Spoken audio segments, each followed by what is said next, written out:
таки на Алане. Мы пережили очередной Оскар, и он был классным. Начинаем новый киногод и верим, что он будет таким же крутым, как и прошедший. Сегодня подробно рассказываем о двух новинках.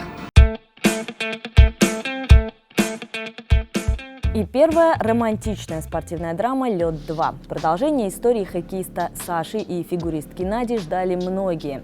Лента стартует в кинотеатрах 14 февраля, в День всех влюбленных, и действительно претендует на звание самой романтичной новинки этого месяца. Итак, влюбленные Саша и Надя сыграли свадьбу и больше всего на свете мечтают о ребенке. Правда, цена, которую им придется заплатить за эту мечту, будет невообразимо высока. В итоге вместо любви до гроба одинокий отец, оставшийся с маленькой дочкой и забросивший хоккейную карьеру. Но лед не отпускает их семью, и вскоре дочь сама почувствует тягу встать на коньки. Первая часть буквально покорила российских зрителей. Она заработала в прокате 1,5 миллиарда и стала одним из самых успешных отечественных релизов того года. Снимать продолжение решили практически сразу. В новом фильме возвращаются практически все старички: Аглая Тарасова, Александр Петров, Мария Аронова. А вот режиссеры решили поменять. Место дебютанта Олега Трофима занял Жора Крыжовников.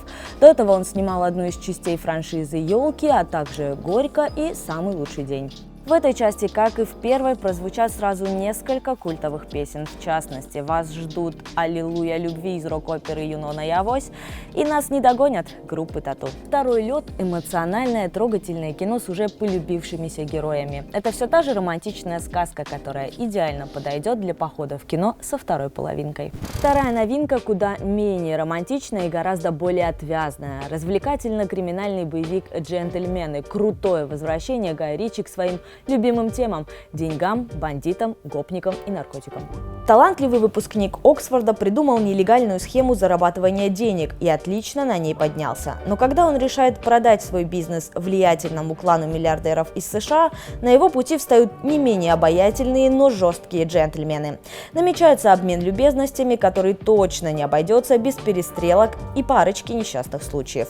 После многочисленных попыток делать кассовое студийное кино, Гай Ричи все же вернулся к тому, за что его полюбили – к веселым криминальным боевикам. Правда, теперь его герои стали старше, и они менее импульсивны. Они сначала пытаются выяснить отношения и только потом начинают бить. В своем фильме Гай Ричи собрал просто убийственно крутой актерский состав. Мэтью МакКонахи, Хью Грант, Колин Фаррелл, Чарли Ханнем, Генри Голдинг и Мишель Докери. И несмотря на такое огромное количество героев, ни один из них не теряется. Каждый персонаж раскрыт по полной. Я забыл руки помыть.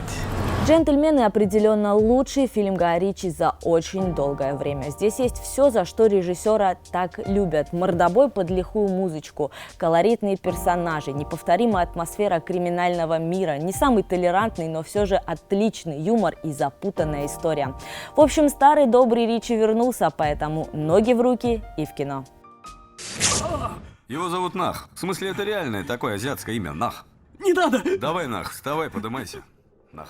А теперь переходим к другим новинкам этой недели. У нас тут фантастический фильм про синего ежа и еще очень много интересного. Итак, в кинотеатрах стартовал «Соник» – киноверсия очень популярной игры. Отвязный ярко-синий ежик Соник вместе с лучшим другом Томом знакомится со сложностями жизни на Земле. За фантастическим персонажем охотится злодейский доктор, который хочет пленить Соника и использовать его безграничные суперсилы для завоевания мирового господства. Кстати, в роли злодея Джим Керри. Дай знать, если захочешь продуть мне еще один раунд! А еще на больших экранах стартовал фильм «Скандал». Драма рассказывает реальную историю скандально известного директора канала Fox News Роджера Эйлса, который пользовался служебным положением и домогался красивых коллег-женщин. Не выдержав притеснения, сразу несколько сотрудниц делают заявление и рушат карьеру своего начальника. Главные роли в фильме исполнили Шарлиз Терон, Марго Робби и Николь Кидман. Еще одна новинка – эксперимент за стеклом. 8 интернет-звезд участвуют в онлайн-шоу, где зрители решают их судьбу. Скоро становится понятно, что это не обычная игра, а изощренный эксперимент. Организатор предлагает все более изобретательные и опасные испытания.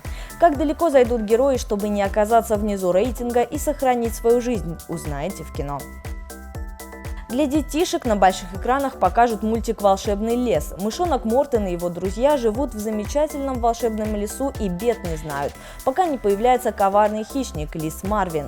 Он намерен переловить и слопать всех мышей в лесу. Мортен предлагает принять закон, согласно которому все животные должны перестать есть друг друга, чтобы жить в мире и согласии. И еще одна новинка – «Капитан Саблезуб и волшебный бриллиант». Мультфильм расскажет об увлекательных приключениях отважного и грозного капитана Саблезуба, бороздящего моря и океаны в поисках несметных сокровищ. Его главная цель – получить волшебный бриллиант, исполняющий любые желания. Однако обычный мальчишка ухитряется похитить камень прямо из-под носа бывалого пирата. А сейчас не новые, но очень интересные фильмы. Здесь у нас Харли Квинн и ее подруги, Джон Сина и дети, с которыми ему нужно нянчиться, а еще потрясающая военная драма.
Ну и раз уж мы сегодня много говорим о возвращении Гая Ричи к истокам, то в Must-See у нас одна из его самых известных лент – уже культовые «Карты, деньги, два ствола».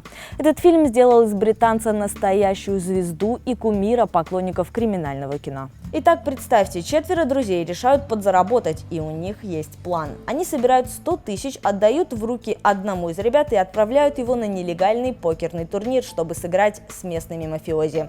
Естественно, все идет не по плану, и теперь друзья должны бандиту Гарри Топору 500 000. На выплату долга у них есть неделя. Чтобы выйти из положения, ребята решаются на еще более безумный план, который приведет к ой каким неожиданным последствиям. «Карты, деньги, два ствола» – фильм полный дебютов. Это первая полнометражная лента для самого Гая Ричи.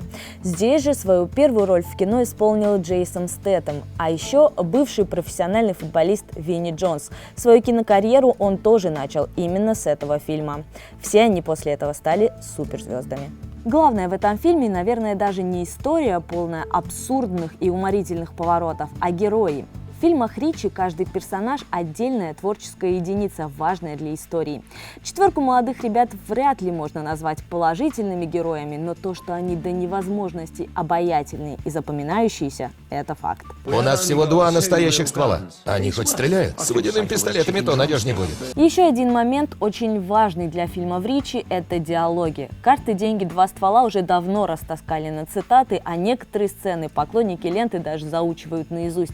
Добавьте сюда потрясающие драки под великолепную музыку и получите кино, которое обязательно стоит смотреть. Ну а у нас на этом все. Смотрите хорошие фильмы и увидимся в кино.